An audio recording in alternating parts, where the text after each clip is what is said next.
Example है आज 10.3। तो मैं इसकी स्टेटमेंट पढ़ रहा हूँ कि design and RCC beam 9 inch wide loaded as shown in the figure, wire FC prime 3000 psi and F of wire 40,000 psi. Ignore self load of the beam. ये एक डायग्राम हमें दी हुई है जिसके ऊपर ये एक सिंपली सपोर्टेड बीम है और इसके मिड में बिल्कुल जो है वो एक 10,000 पाउंड का जो है वो लोड लग रहा है। इसका टोटल इफेक्टिव स्पैन जो है वो 16 फीट है और जहां पे लोड लग रहा है उससे किसी भी साइड पे जो है इसका स्पैन क्या है 8 फीट है। ठीक है जी। स्टेटमेंट के मुताबिक बी हमारे पास कितना है 9 inch, FC prime 3000 psi, F of y 40,000 psi और W जो हमें इस डायग्राम से शो किया गया है वो क्या है 10,000 पाउंड्स। ठीक है जी। अच्छा, तो उस साल उसने कहा कि ignore self weight of the beam. Self weight जो उसका है वो इग्नोर करना है, उसको शामिल नहीं करना। तो साल उसने लिखा कि डिजाइन दिस बीम। तो जब भी हमें ये रेक्टेंगुलर बीम डिजाइन करना होता है तो हमें एक H मालूम करना होता है। अगर B नहीं दिया हुआ तो B भी फाइंड करना है और अगर B दिया हुआ है तो H फाइंड करना है और हमें AS फाइंड करना है। ठीक है जी। तो सॉल्यूशन पे आ जाते हैं। अब सवाल हम यहां से शुरू करेंगे कि H फाइंड करना है। H किसके बराबर होता है D minimum plus effective cover के। तो यहाँ ये D मिनिमम को जरा मैंने हाईलाइट किया, क्यों किया इसकी वजह बताता हूँ। क्योंकि यहाँ पे हमें D मिनिमम निकाल रहे हैं। इस जगह से हमें पता चला इस फार्मूले से कि D मिनिमम हमें मालूम करना है। D मिनिमम किसके बराबर होता है mu over 0.205 FC prime B under root के। ठीक है जी। अब यहां से हमें ये पता चला कि हमारे पास mu नहीं है, मैंने इसलिए mu को जरा हाईलाइट किया। ठीक है जी। अब mu किसके बराबर है, अब हमने ये देखना है बीम की कंडीशन के मुताबिक। बीम कौन सा है, ये सिंपली सपोर्टेड। लोड कौन सा लग रहा है, पॉइंट लोड लग रहा है। कहां लग रहा है, दरमियान में लग रहा है। तो जब बीम सिंपली सपोर्टेड होता है, लोड दरमियान में लग रहा होता है, तो mu का फार्मूला होता है W ज़रब L ओवर 4। W के साथ मैंने यहां लिखा है U, जिसका मतलब है जो कि जाहिर करता है फैक्टर्ड लोड को। किसको जाहिर करता है, फैक्टर्ड लोड को। मतलब हमें सिर्फ W यहाँ पे नहीं चाहिए, हमें फैक्टर्ड लोड में कन्वर्टेड W चाहिए। ठीक है जी। तो WU, अब W हमारे पास तो मौजूद है 10,000, लेकिन WU मौजूद नहीं है। तो उसके लिए मैंने क्या किया, 1.2 जो कि डेड लोड का फैक्टर्ड है, जो कि डेड लोड का फैक्टर्ड है, मैंने उसको इस वेट से मल्टीप्लाई कर दिया तो मेरे पास ये 12,000 पाउंड जो है वो WU आ गया, फैक्टर्ड लोड आ गया। क्योंकि हम इस फार्मूले में जो है वो फैक्टर्ड लोड इस्तेमाल करते होते हैं। अब यहां तक हमारे पास ये चीज निकला है। अब ये जो WU निकला है, क्या इसको हम इस फार्मूले में पुट कर सकते हैं? तो मैं mu के फार्मूले में आया, WU ज़रब L बटा 4। ठीक है जी। तो इसकी जगह पे मैंने जो ये 12,000 निकाला था उसको लिखा, मल्टीप्लाई बाई 16 फीट जो हमारा इफेक्टिव स्पैन डिवाइडेड बाई 4। तो इसको कैलकुलेट करने के बाद हमारे पास जो आंसर आया वो है 48,000 पाउंड 60 यूनिट है जी, फीट में आया है। ठीक है जी। लेकिन हमारे पास जो FC प्राइम है या F ऑफ y है वो उनका यूनिट है पाउंड पर स्क्वायर इंच। तो डेफिनेटली हम इसको किस में कन्वर्ट करेंगे, इंच में कन्वर्ट करेंगे।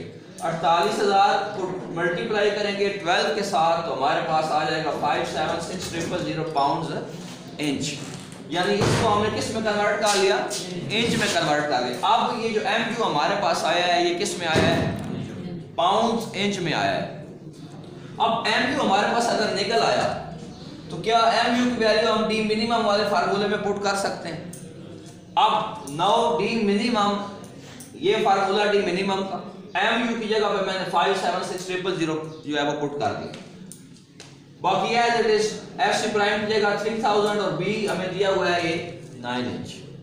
ठीक है जी, इसमें वैल्यू पुट की, कैलकुलेशन का बिल्कुल वही अंदाज कि पहले 9 को इससे ज़रब फिर इससे एक आंसर आ जाए, उसको साइड पे लिखें, कैलकुलेटर पे ये 576000 टाइप करें, जो आंसर है उसके ऊपर डिवाइड कर दें, जो मजीद आंसर आएगा उसका आप जजर ले लें, तो वो आपके पास आंसर आएगा 10.20 इंच।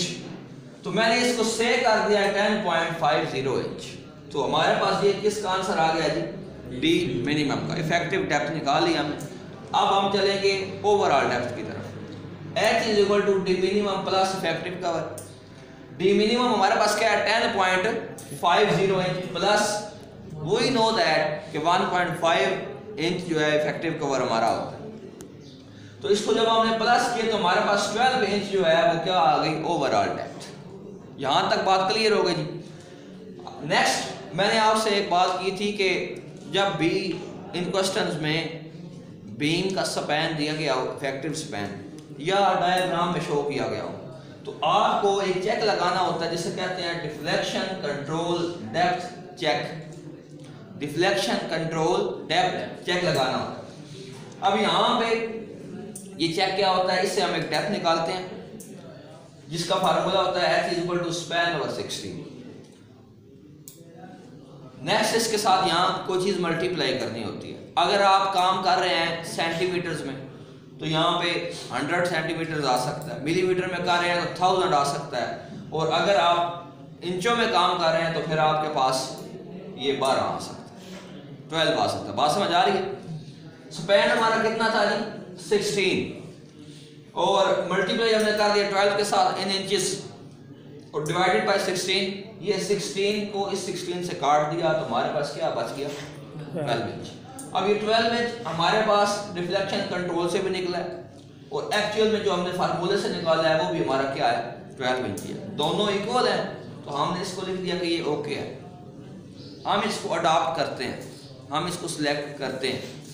अगर ये 11 इंच आता, ये 12 इंच आता तो हम उसको लेफ्ट कर देते और इसको अडॉप्ट कर लेते।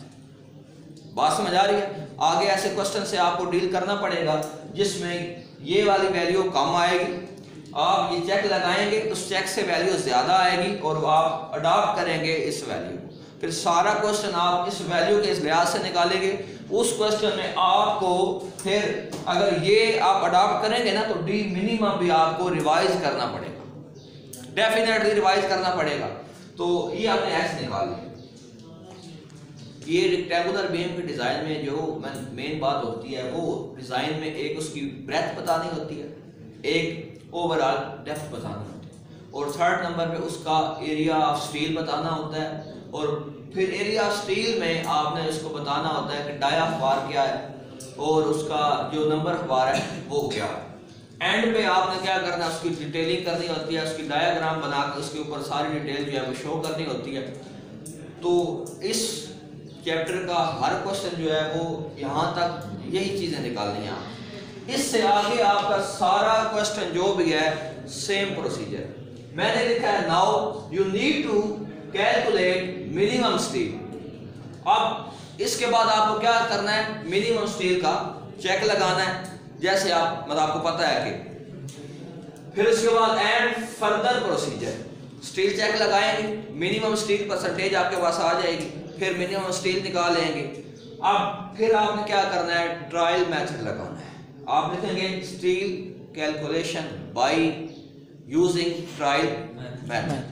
ट्रायल नंबर 1, 2, 3 निकालने हैं आपने, और उसमें से फिर जो दो ट्रायल एक दूसरे के करीब तरीन आएंगे, वेरी नियर आएंगे, उनमें से जो है वो जो सबसे कम वैल्यू होगी उसको आप अडॉप्ट कर लेंगे, और उसके मुताबिक फिर आप डाया ऑफ बार सिलेक्ट करेंगे और फिर आप नंबर ऑफ बार निकालेंगे और एंड पे डिटेलिंग करेंगे, और इट्स योर असाइनमेंट। अगर किसी पॉइंट की आपको इसमें समझ ना